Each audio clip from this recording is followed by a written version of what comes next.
১/১১ আলোচিত কুশীলব সাবেক সেনা কর্মকর্তা মাসুদ উদ্দিন চৌধুরীকে গ্রেপ্তার করেছে ঢাকা মহানগর পুলিশের গোয়েন্দা বিভাগ। এ নিয়ে ব্রিফিং চলছে, সরাসরি যুক্ত হচ্ছে সেখানে।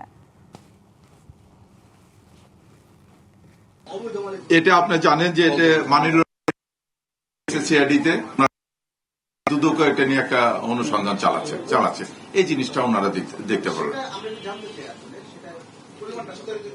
এটা আমার কাছে একবারে সঠিক। আমরা তো কেবল কালকে রাতে নিয়ে আসা আমাদের যে প্রাথমিক যে কাজগুলো এই ফেনী থেকে আমি ওয়ারেন্ট গুলো নিয়ে আসলাম, এগুলো তো আমাদেরকে একটা প্রসেস করতে হয়, এখন আবার তাকে কোর্টে পাঠাতে হবে। আমরা এই জিনিসগুলো এগুলো তদন্তে অবশ্যই বের হয়ে আসবে এবং যেটা সত্য ঘটনা সেটা আপনারা সবাই জানতে পারবেন। কারণ তদন্ত শেষে যখন চার্জশিট দেবে তখন তো অবশ্যই উল্লেখ করে দেবে, সেটা দুদকই দেখ আর সিআইডি দেখ, উল্লেখ করে দেবে যে তার বিরুদ্ধে অভিযোগগুলো কি কি, কত আর্থিক কেলেঙ্কারি বা দুর্নীতি হয়েছে, এটা তো আপনাদেরকে উল্লেখ করে দেবে। এটা আপনারা জানতে পারবেন, এটা কোনো লুকানো। নগদ নিয়ে এলো হার না মানা হার অফার। সর্বনিম্ন 10,000 টাকা রেমিটেন্স নগদে পাঠালে থাকছে স্বর্ণের হার জেতার সুযোগ।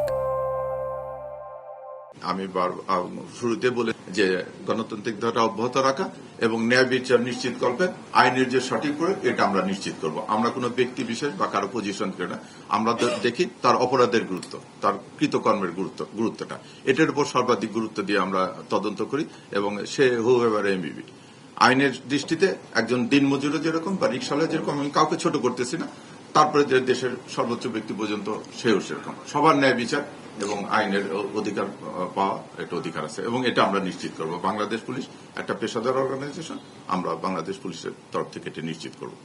ধন্যবাদ।